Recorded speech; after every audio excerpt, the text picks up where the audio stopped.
Bonjour et bienvenue dans une nouvelle vidéo. Nous allons parler de la notion d'eau intérieure. Avant de commencer, n'oubliez pas de me soutenir en vous abonnant et en likant ma vidéo si vous aimez mon travail. Penchons-nous aujourd'hui sur cet espace maritime particulier qui est juridiquement assimilé au territoire terrestre. Les eaux intérieures correspondent aux eaux maritimes adjacentes au territoire terrestre de l'État riverain et qui se situent en deçà des lignes de base. On les trouve notamment entre la laisse de basse mer et les lignes de base droite, les eaux de port et leurs voies d'accès, et tout ce qui est les eaux des havres, fjords, ria, calanques, estuaires et baies. Dans cette vidéo, nous allons nous pencher sur le régime applicable dans les eaux intérieures, ainsi que sur les espaces admis comme étant eaux intérieures, tels que les baies et les estuaires, bien qu'il y ait des exceptions. Attention. Les eaux intérieures ont cette particularité que le territoire maritime est juridiquement assimilé au territoire terrestre, contrairement aux autres espaces maritimes où l'emprise des États est limitée, de manière décroissante à mesure de l'éloignement des côtes. D'où leur nom d'eau intérieure lié au fait qu'elle soit l'espace en deçà des lignes de base. Le régime s'applique également sur le sol et sous-sol et l'air surjacent. Ainsi, l'État peut soumettre l'accès de ces eaux au respect de certaines conditions et, le cas échéant, user de mesures de sanction. Par exemple, le Canada, qui considère la baie d'Hudson comme faisant partie de ses eaux intérieures, s'octroie la compétence de délimiter des voies de circulation obligatoires, d'obliger les navires à faire appel au service d'un pilote, de prescrire des conditions de conception et de construction des navires et de prendre des mesures environnementales. Les mesures s'appliquant ne doivent pas être discriminatoires et doivent se baser sur un texte normatif ayant fait l'objet d'une publication, la sécurité juridique telle qu'applicable dans un état de droit somme toute. Le droit de passage inoffensif ne s'y applique pas, ainsi il n'y a pas de principe général de liberté d'accès, sauf exception comme le droit d'accès au port. Cependant, c'est notamment l'État qui désigne un lieu refuge et qui peut le refuser.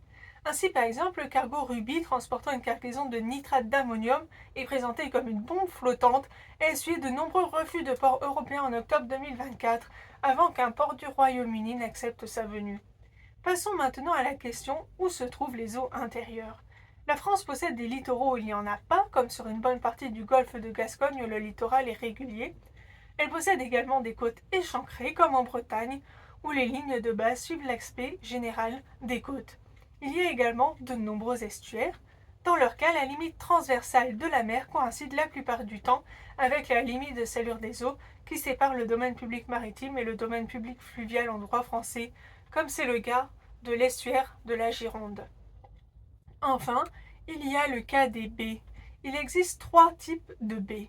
Celles bordées par un seul État, celles bordées par plusieurs États et enfin les baies historiques. L'article 10 de la Convention des Nations Unies sur les droits de la mer prévoit le régime des baies dont un seul État est riverain. Cet article entend par baie une échancrure bien marquée dont la pénétration dans les terres par rapport à sa largeur à l'ouverture est telle que les eaux qu'elle renferme sont cernées par la côte et qu'elle constitue plus qu'une simple afflexion de la côte. Toutefois, une échancrure n'est considérée comme une baie que si sa superficie est au moins égale à celle d'un demi-cercle ayant pour diamètre la droite tracée en travers de l'entrée de l'échancrure. Il prévoit deux cas. Si la distance entre les laisses de basse mer au point d'entrée naturel d'une baie n'excède pas 24 000 marins, une ligne de délimitation peut être tracée entre ces deux laisses de basse mer et les eaux se trouvant en deçà de cette ligne sont considérées comme eaux intérieures. Dans ce cas, la ligne de base pourra seulement marquer une inflexion à l'intérieur de la baie.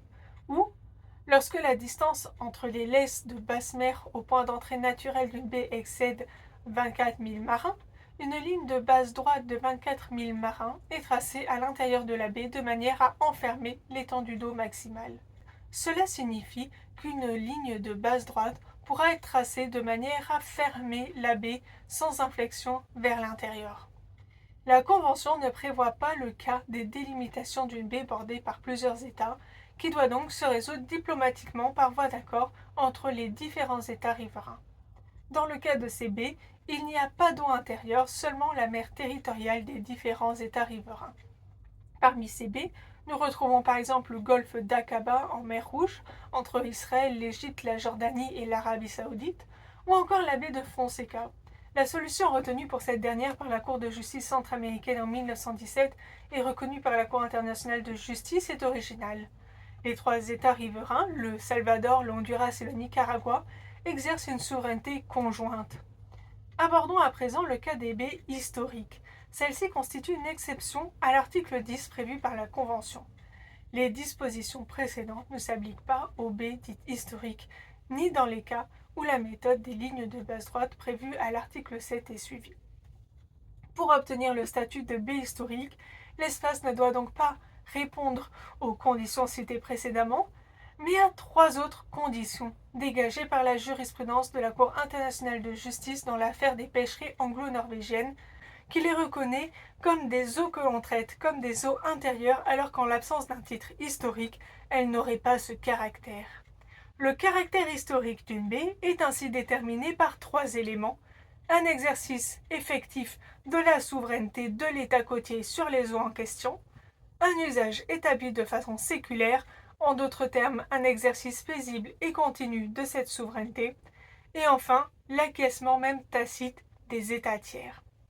En France, par exemple, la baie de Granville, dans laquelle s'élève le mont Saint-Michel, est une baie historique, reconnue comme telle par une ordonnance de 2016, bien que cela n'ait pas eu d'effet particulier puisque la baie était déjà délimitée par une ligne de base droite qui existait antérieurement. On compte également le golfe de Taranto en Italie ou encore la baie d'Hudson au Canada. Nous avons pu avoir une idée plus précise de la géographie dans laquelle s'insèrent les eaux intérieures, ainsi que du régime particulier qui s'y applique, ce régime qui traduit l'emprise complète de l'État côtier sur cet espace. J'espère que cette vidéo vous aura été instructive et que vous apprécierez également les prochains épisodes. À bientôt dans une nouvelle vidéo.